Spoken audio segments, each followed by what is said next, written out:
তুমি যদি একজন স্টুডেন্ট হয়ে থাকো তাহলে এই 10টা পয়েন্ট তোমার জন্য। প্রথমেই সফটওয়্যার।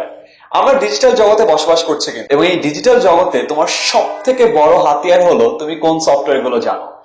খুব সহজভাবে বলতে গেলে তুমি যদি অফিসিয়াল কাজে পারদর্শী হতে চাও তাহলে office suite, Microsoft Word, Microsoft Excel, Microsoft PowerPoint, এই তিনটি সফটওয়্যারে আজই আজই পারদর্শী হয়ে যাও। এই সফটওয়্যার গুলো যদি তুমি জানো তাহলে এই ডিজিটাল জগতে যতগুলো লড়াই আছে প্রতিটা লড়াই জেতা তোমার জন্য অনেক সহজ হয়ে যাবে। গেট এ মেন্টর। তোমার কলেজ, ইউনিভার্সিটি, পাড়া, তোমার সাবজেক্ট যেখান থেকে পড়ে এমন একজন সিনিয়রকে খুঁজে বের করবে, তার সাথে সব সময় যোগাযোগ রাখবে যে তোমাকে গাইড করবে। মেন্টর ছাড়া উন্নতি করাটা অনেকটাই অসম্ভব। গেট এ মেন্টর। Extra curricular activities. অনেককে প্রশ্ন করলে জানা যায় যে তাদের হবি হলো ফেসবুকিং। এটা খারাপ কিছু বলছি না, বাট ফেসবুকিং এ কিন্তু খুব একটা বেশি প্রোডাক্টিভ কাজ হয় না, বা তোমাকে প্রতিদিন কিন্তু ডেভেলপ করছে না। সো নিজেকে ডেভেলপ করার জন্য কোনো না কোনো এক্সট্রা কারিকুলার অ্যাক্টিভিটিস করতে পারো। যারা বিবিএ পড়ছো বা বিজনেস স্টুডেন্ট তারা বিজনেস কম্পিটিশনে পার্টিসিপেট করো, আইডিয়া কন্টেস্টে পার্টিসিপেট করো, এন্টারপ্রেনারশিপ কন্টেস্টে পার্টিসিপেট করো, বিদেশের কম্পিটিশন গুলোতে পার্টিসিপেট করা শুরু করো। প্রচুর কেস সলভিং কম্পিটিশন হয়, ওগুলোতে পার্টিসিপেট করো, ডিবেট করো, মডেল ইউনাইটেড নেশনস করো। এটা অনেক এক্সট্রা কারিকুলার অ্যাক্টিভিটিস আছে যেটা তোমাদের জন্য। তো আজকে থেকেই একটা না একটা এক্সট্রা কারিকুলার অ্যাক্টিভিটিসে পার্টিসিপেট করা শুরু করে দাও। Corporate grooming. তোমাকে কিছু না কিছু আচার নিয়ম কানুন, কর্পোরেটে কি চলছে, কি হতে পারে সেটা জানতেই হবে। সেটা জানার জন্য যদি তোমাকে সিরিজ দেখতে হয়, সেটা জানার জন্য যদি তোমাকে কোনো অফিসে ভিজিট করতে হয়, যা করতে হয় করবে, কিন্তু কর্পোরেট গ্রুমিং সম্বন্ধে একটা ক্লিয়ার আইডিয়া কর্পোরেটে জয়েন করার আগেই থাকতে হবে। সিভি। তোমার যে ড্রিম জব আর তুমি, এই দুটোর মাঝখানে কিন্তু থাকে তোমার সিভি। তুমি এমন জায়গাগুলোতে যেতেও পারবে না যেসব জায়গায় তোমার সিভি যায়। সো সিভিটা কিন্তু খুবই ইম্পর্টেন্ট। অনেকেই ভাবে যে 4th ইয়ার পাস করার পর সিভি লিখবো, কিন্তু আমার কাছে মনে হয় একেবারে ইউনিভার্সিটির প্রথম বর্ষেই তোমার সিভিটা তোমার বানিয়ে ফেলা দরকার, এবং প্রতি সেমিস্টার পরে একবার সিভিটা এডিট করা দরকার। কেন জানো? কারণ তুমি যখন সিভিটা এডিট করতে যাবে তখন দেখবে তোমার সিজিপি এর ছোট্ট একটা চেঞ্জ বাদে আর কিছু এডিট করার মতো নাই। তার মানে বুঝবে গত পুরো সেমিস্টারে তুমি এমন কিছুই করনি যেটা তোমার সিভিতে লেখা যায়। তার মানে তোমার পুরো সেমিস্টারেই নোটওয়ার্দি বা উল্লেখযোগ্য কোনো কাজ নেই। সো এখনই যে সেমিস্টারে থাকো না কেন আজই একটা সিভি লিখে ফেলো, এবং প্রতি সেমিস্টার পর সিভিটা এডিট করার চেষ্টা করবে। যদি এডিট করতে না পারো সেটা একটা ঠুস, সেটা তোমাকে মনে করিয়ে দিবে যে তুমি গত সেমিস্টারে কিছুই করনি। Problem solving.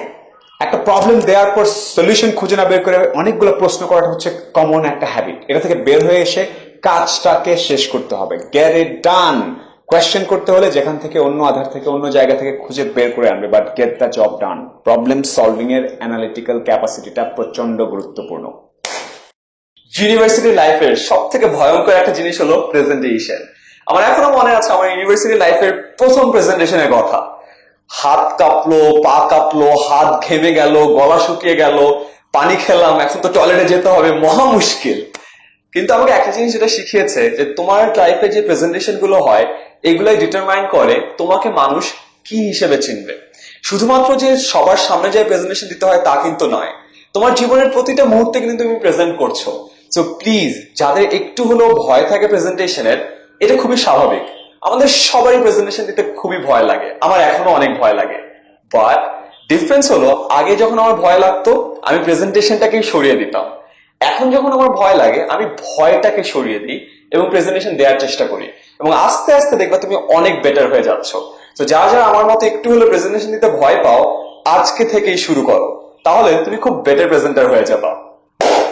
English international language জানতেই হবে, কোনো মাপ নেই। আজকে ইংলিশ, কালকে ম্যান্ডারিনও হতে পারে।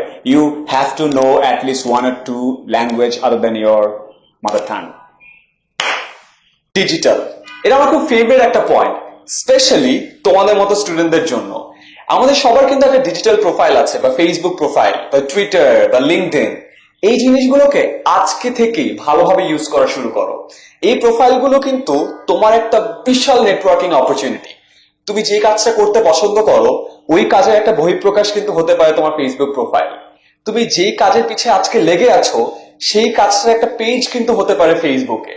তুমি যেই কর্পোরেটের মানুষজনের সাথে আজকে দেখা করলে, বা কোনো একটা কম্পিটিশনে তাদের সাথে দেখা হলো, বা কোনো একটা ইভেন্টে তারা তোমার জাজ ছিলেন, তাদের সাথে ফেসবুকে কানেক্ট করো, তারা যেন তোমাকে চিনে, সো দ্যাট নেক্সট টাইম তুমি যখন চাকরির জন্য তাদের কাছে যাবা, দেখার সাথে সাথে যেন তাদের তোমার কথা মনে পড়ে যায়, আচ্ছা এই ছেলেটা তো অনেক ভালো, আর এই ফেসবুক প্রোফাইলে দেখতাম সে অনেক অনেক কাজ করে।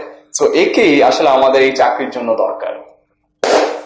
নেটওয়ার্কিং, যোগাযোগ করা, রক্ষা করা মানুষের সাথে, কার সাথে কিভাবে কোন পদ্ধতিতে যোগাযোগ রাখবে সেটা তোমার উপর ডিপেন্ড করে, বাট যোগাযোগ রাখতেই হবে। এখন ডিজিটাল প্ল্যাটফর্মে আছো, নিজেকে যেভাবে প্রকাশ করবে, তুমি যাকে চাচ্ছ তার সাথে ওই প্ল্যাটফর্মের মাধ্যমে যোগাযোগটা রাখতেই হবে। হতে পারে সেটা ঈদের গ্রিটিংস, তার বার্থডের গ্রিটিংস, বা যে কোনো ভাবে যোগাযোগটা বজায় রাখতে হবে।